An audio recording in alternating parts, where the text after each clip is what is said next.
आपके डिसीजन का हम मान रखें, और 18 के बाद भी अगर आपने ये कंटिन्यू किया तो जैसे गांधी जी ने असहकार की लड़त चलाई थी, हम सब दुकान खोल के बैठेंगे, आपको जितनों को जेल करवाना है करवा लीजिए, कम से कम जेल में रोटी देंगे। मैंने इस शब्द में उनसे कहा कि कम से कम जेल में रोटी देंगे, हम सब जेल भरो आंदोलन करेंगे, लेकिन 18 के बाद लॉकडाउन सहन नहीं करेंगे। मैं खुद, तब तो मैं जा सकती हूँ, 18 तक तो मैं रोड पे आ सकती हूँ, तो मेरा क्वारंटाइन पीरियड खत्म हो जाएगा।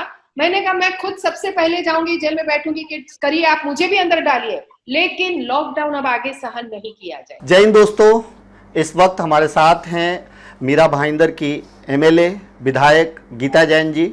एक सवाल जो है शहर में बहुत ज़्यादा परेशानी का भी है और चर्चा का भी है।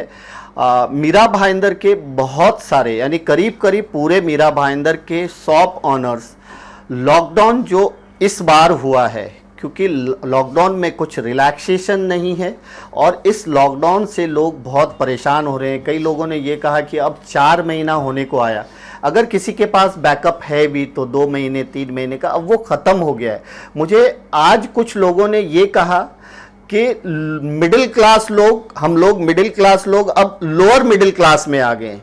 अगर ऐसी ही हालत रहा तो बहुत जल्दी हम लोअर मिडिल क्लास से भी नीचे आ गए। इस पे मीरा भाईंदर की एमएलए गीता जैन जी क्या कहेंगी? लोगों की काफी उम्मीद है आपसे। आपकी बात से पूरी तरह सहमत हूँ। ये लॉकडाउन बिल्कुल जरूरी नहीं था। ये लॉकडाउन का ऐसा कोई मतलब भी नहीं है और इसके पीछे का जो आशय है वो भी सिद्ध नहीं हो रहा है। मुंबई पूरी तरह से खुला हुआ है, पूरी तरह से चालू है। इसका मतलब यहाँ से जो लोग मुंबई जा रहे हैं वो ओपन टू एयर, यानी संक्रमण के लिए वो ओपन है और वो वहां से संक्रमण ला भी सकते हैं। हम उन्हें स्टॉप कर भी नहीं सकते क्योंकि उधर उनकी ऑफिस चालू है, तो उनको वहां काम करने जाना है, और नहीं जाएंगे तो खाएंगे क्या, ये बात भी वही उतनी ही सच है। यहाँ सुबह 10 बजे तक मैंने कमिश्नर साहब को 3 जगह के एड्रेस 4 जगह के दिए जो मेरे ध्यान में थे और मुझे उन्होंने फोटो भेजे थे। मार्केट्स पूरी तरह से ऑन है, फेरी वाले पूरी तरह से बैठे हैं, तो वो अपना बिजनेस कर रहे हैं बिना एनी सोशल डिस्टेंसिंग के। सुबह 10 बजे तक कर लेते हैं क्योंकि कॉर्पोरेशन के लोग 10 बजे उठाने जाते हैं उनको, तो सुबह 7 से 10 इन सब मार्केटों में कोई सोशल डिस्टेंसिंग पाला नहीं जाता, कोई नियम पाले नहीं जाते, और अल्टीमेटली जो 10 बजे दुकान वाला दुकान खोलता है, सफर वो हो रहा है। इसका मतलब है इस लॉकडाउन का कोई मतलब नहीं। लॉकडाउन तब सक्सेस होता जब 6 बजे से कर्फ्यू इस तरह से लगा गया होता और जो दूध और उसकी आइटम के लिए छूट रखी है वहां बिल्कुल सख्ती से सोशल डिस्टेंसिंग का पालन होता, तब तो उस लॉकडाउन का मतलब था। इस तरह के लॉकडाउन का कोई मतलब नहीं है, बल्कि ये हमारे मीरा भाईंदर के व्यापारियों को जो दुकान लेके बैठे हैं उन पे बड़ा अन्याय है। उनकी समस्या ये है कि वो जो दुकान वाले यहाँ है वो कोई बहुत हाई फाई नहीं है। yes. उनकी रोजी रोटी 1-2 महीने दुकान बंद हो तो फर्क नहीं पड़ सकता है, लेकिन उससे ज्यादा उनपे फाइनेंशियल मार हम नहीं डाल सकते। ये सब बातें हम सबने कमिश्नर साहब से पहले ही कही थी और हम तो ये जो लॉकडाउन लगा है उसके एकदम खिलाफ थे। इस बार कमिश्नर जी से मेयर, उनके गठनेता, उनकी मीटिंग हुई, उन्होंने भी अपना मत यही रखा था कि लॉकडाउन नहीं होना चाहिए। मुझसे फोन पे पूछा गया क्योंकि मैं क्वारंटाइन में थी, मैंने अपना मत यही रखा था कि लॉकडाउन बिल्कुल नहीं होना चाहिए। लेकिन उसके बावजूद कमिश्नर जी ने, शायद उन्हें कलेक्टर साहब का ऑर्डर था या और कोई दबाव था, उन्होंने लॉकडाउन किया। लेकिन मैं फिर कहती हूँ, मेरी आज भी कमिश्नर से बात हुई, मैंने कहा सर इस लॉकडाउन का कोई भी मतलब नहीं है। बिल्कुल, मैं आपको रोकना चाहूंगा। मैं बिल्कुल इस बात से सहमत हूं। आपने जो ये कहा, ये एक जो पॉइंट रेज किया, आपने बहुत बड़ा पॉइंट रेज किया और कमोबेश इसके बारे में सबको पता है कि आप देखिए लोग यहां से बॉम्बे जा रहे हैं, आ रहे हैं। अब उनके साथ कोरोना आ रहा है या नहीं आ रहा है इसका मतलब नहीं है। लोग यहाँ पे भाजी जैसे चोरी छुपे या जैसे भी आप कह ले, अपना जीवन पालने के लिए ही वो लोग कर रहे, तो इधर उधर करके वो अलग कर रहे, उसमें कुछ नहीं है। कहीं पे पुलिस जो है आ रही है तो कर रही है, पुलिस कार्रवाई भी करती है, लेकिन पुलिस भी 24 घंटा किधर किधर नजर रखेगी। दूसरी बात, अगर इस लॉकडाउन को देखा जाए तो इस लॉकडाउन का सीधा सीधा जो मार पड़ रहा है वो शॉप ऑनर पे पड़ रहा है, बाकी मुझे सब कुछ वैसे ही दिख रहा है। यानी जो दुकान खुली है वो दुकान को बंद होना है। पहले भी देखिए, कोरोना की अगर चैन तोड़ने की बात करें आप गीता जी, तो 3 महीना जो लॉकडाउन हुआ था, 3 महीना, अगर उसके बाद रिलैक्सेशन नहीं होके वापस से कंटिन्यू किया जाता तो हम मानते हैं कि कोरोना की चैन को आप तोड़। अब तो ये सब जगह पहुंच गया होगा, कैसा भी पहुंच गया होगा। और जहां तक आप भी अपने डॉक्टर से अगर आपने भी बात किया होगा तो उन्होंने यही कहा होगा कि ये सबको होना है और हो करके जाना है। आप इतने प्रिकॉशन में, मैंने देखा है, आप इतने प्रिकॉशन में रही, सारा चीज आपने मेंटेन किया, हाइजेनिक जगह पे आप रहती हैं, उसके बावजूद भी आप तक पहुंचा। मतलब ये सब तक पहुंचने वाला है, हर किसी तक पहुंचने वाला। अमिताभ बच्चन जी देख लीजिए आप, वो भी तो बहुत अपने सेहत का ख्याल रखते हैं, वो तो सुबह 5 बजे उठते हैं, योगा करते हैं, बहुत सारा वो तो जल्दी किसी से मिलते भी नहीं है, वहां तक पहुंचा। अगर मैं इन सब सारी बातों को देखूं और डॉक्टर की बातों को मानूं तो उन्होंने कहा है कि कितने लोगों को कोरोना आके चला गया होगा, उनको पता भी नहीं चला होगा।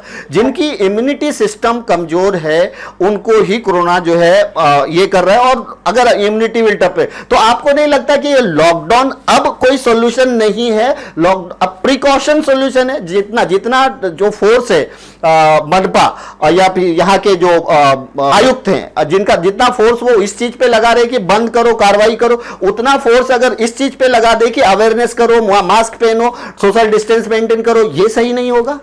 मैंने वही कहा, आज कमिश्नर जी से बात हुई, मैंने कहा जो दुकान वाला अपनी दुकान के लिए सोशल डिस्टेंसिंग नहीं पालता है उस पे आप दंड कीजिए, जो लोग मास्क नहीं पहनते हैं उन पे आप दंड कीजिए, जो लोग प्रिकॉशन नहीं ले रहे हैं उन पे आप दंड कीजिए। ये नहीं कि 10 बजे तक तो जो होना है वो हो जाए और फिर 10 से 6 हम दिखावटी कर्फ्यू पाल रहे हैं, इसका कोई भी मतलब नहीं है।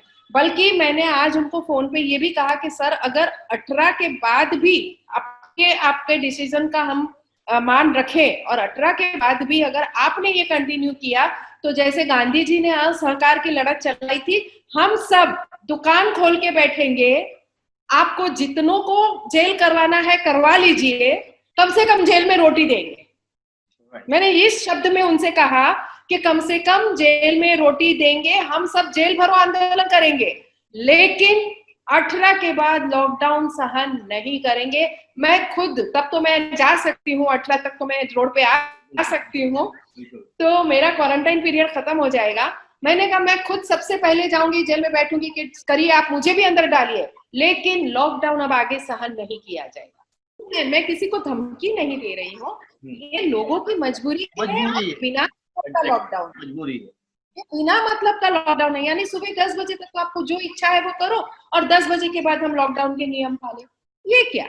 तो दोस्तों, जहां तक मैं सोचता हूं कि शहर का नेतृत्व कर रही हैं मीरा भाईंदर की एमएलए हैं गीता जैन जी, और मुझे ऐसा लगता है कि जिस तरह से हम तक आवाज़ पहुंचती है उस तरह से इनके पास भी फ़ोन के माध्यम से, अलग अलग माध्यम से इस शहर के जो व्यापारी वर्ग हैं, जो और अलग अलग, मैं व्यापारी वर्ग ही क्यों बोलूं, जितने भी ऐसे लोग हैं जो लॉकडाउन की मार झेल रहे हैं, वो उनकी आवाज़ कहीं ना कहीं इन तक जरूर पहुंची होगी।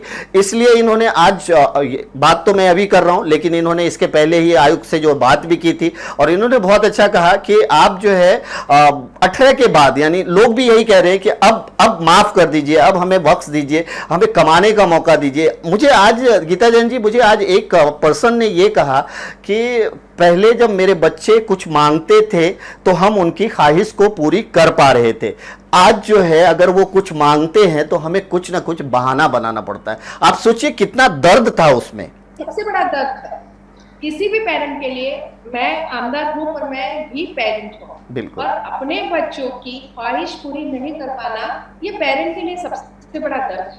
और उस दर्द को देखिए, अदरवाइज झेले तो कोई बात नहीं, मैं नहीं कहती हूँ कि 100% ख्वाहिशें हम सबकी पूरी कर सकते हैं, जी, लेकिन जो अब तक करते आ रहे थे yes. वो अचानक से कोई एक बच्चा चांद तारे मांगेगा तो हम नहीं ला के दे सकते, वो आउट ऑफ रीच है, लेकिन अब तक जो नॉर्मली हम देते थे हमारे बच्चों को वो हम नहीं दे पा रहे, तो बच्चे वो एक्सेप्ट कि अब तक तो हमें ये बहुत इजीली मिलता था, अब क्या, तो अब एक्सेप्टेंस नहीं है बच्चों, बिल्कुल, तो मैं उनकी बात करती हूँ, उनका दर्द समझ रही हूँ। तो मैं बिल्कुल भी, मैं तो इस 10 तो भी इसके खिलाफ थी, और आगे भी मैं इसके खिलाफ रहूंगी, क्योंकि ये बिना मतलब का lockdown. Thank you so much Geeta Jain ji, आपने हमसे बात की और लोगों की समस्या को समझते हुए आप उस पर काम कर रही हैं।